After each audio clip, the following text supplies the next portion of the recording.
we got a couple questions we're going to ask. You just came up from the stage signing. There are no trick questions, I promise. But, you know, Dan.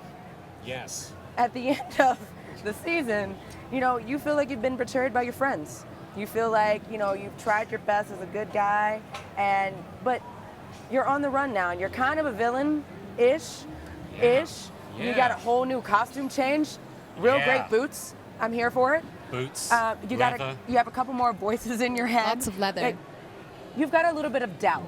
So how much are you doubting that you're doing the right thing? How much of these are the voices that are in your head? Like, where is this going? Well, that's a very good question. I think David is always questioning whether he's the good or the bad guy, whether, you know, people are accepting what he's up to, or whether they are seeing him as a villain, you know, and he's been painted into a corner his whole life and thought he'd broken out of that, then he's back, you know, it's tough being David. There's a lot going on up there. Do you feel like you want to see him redeemed, or you want to see him go full villain?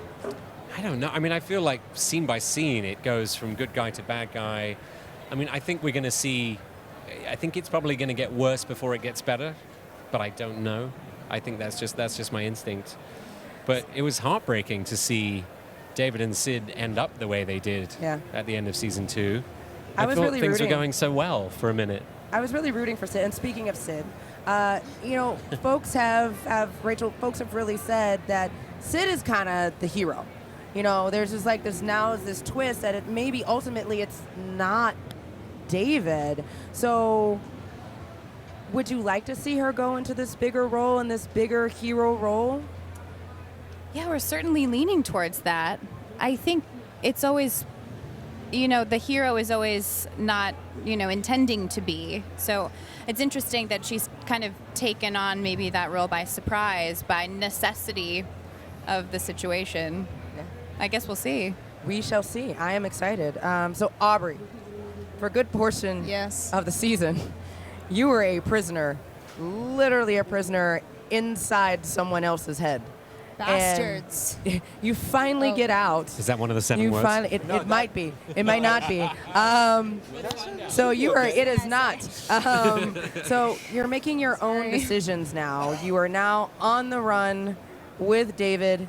You know, how do you, like, what is next for Lenny? Because Lenny's got I feel like Lenny has a good heart. I don't know. Lenny just wants to have a good time, you know? Can't she just kick back and relax and, you know, have some fun and not be terrorized for once? Like, just being who you are. Yeah.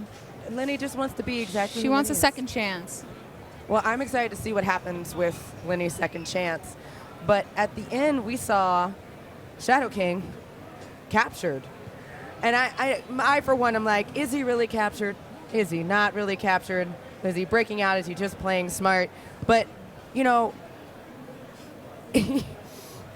you tried to comfort David. Like, you really actually, there's this scene where there's this moment where you're like, I really love you. Like, I've tried to get you to love me for your entire life. But can he be trusted? Can he be trusted? Can anybody be trusted? Oh. That's the question. Oh. To answer the question Depends with on the your question. point of view. Huh. Depends how you look at it. It's such an appropriate answer. Creepy. That's an appropriate answer. Yeah, trust is weird. Trust is weird, did you say? Wow. It is weird because you don't know. Guys. You don't know. It's don't based know. on the standards. But this is the thing. This is what Legion is very good at, exploring the kind of power structures. And, you know, the guys that we thought were the good guys turn out then maybe not so great. The guys that we were told were the villains, maybe they're actually okay and their intentions are pure. I think the women too are in such, like, peril with trust. We want to trust. We want to be able to, like, you know, we want to be vulnerable and open, and it keeps getting sidetracked. I think trust comes with expectation. So if you're trusting, it means that you're expecting something, expecting that you're... And a release and an opening, and like, that takes so much vulnerability. But when you take expectation out of an equation, then trust is always present. It's always really there. Heavy, This got really heavy really fast. That's what the show What is. do you think? I don't trust What are your anyone trust because of issues, my Aubrey Plaza? childhood. Oh my gosh, I'm so start. Honey, I there is always I a like how ground you zero. went have to straight into start from character. zero. Literally, she was like, "We're gonna go right into character." Yeah. But I think that's one of the great things about the show. I think that's one of the great things about how it was written, why people love it so much. And when I had an opportunity to interview one of the cast members of the show, like, I love the fact that I watched half of the season and I was like, "Okay, is this real? Are we really out of David's head? Is this actually happening right now? If it's not happening, then where are we?" And I think that's really the intrigue of the show, and this idea that sometimes you don't even know what's No, about to happen. The show really it plays with us as we're making it. I think it's fair to say every script that comes in, we're like, what is happening? But then it's great that translates into an audience experience. It's a real experience, this Yeah. show. And the fact that it's the kind of show that it burns very, very bright, and it's not always the longest burning shows, but they burn very bright. The flames are very interesting colors. And I'm very proud of how much we get to tease our audiences and play with them and just the fact that people get a kick out of, like, I don't know what's happening, but I love it. Like, that to me is an entertaining show. That's something, it's a path that people want to follow us down. Yeah, and I really love the fact there's a lot of conflict. Like, Rachel, with your character, with Sid, there's like this self-fulfilling prophecy where it's like, we thought we were going, and it was like, Sid's gonna save the day. Wait, what just happened? How did this end up being exactly what we were trying to avoid? And it really being this great twist, but also with Lenny, because Lenny's heart is really in a great place. Like, Aubrey, I know.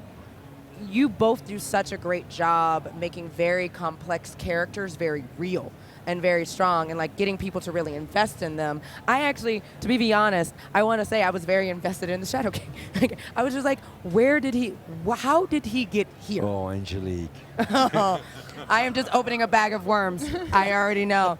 Well, thank you so very, very much.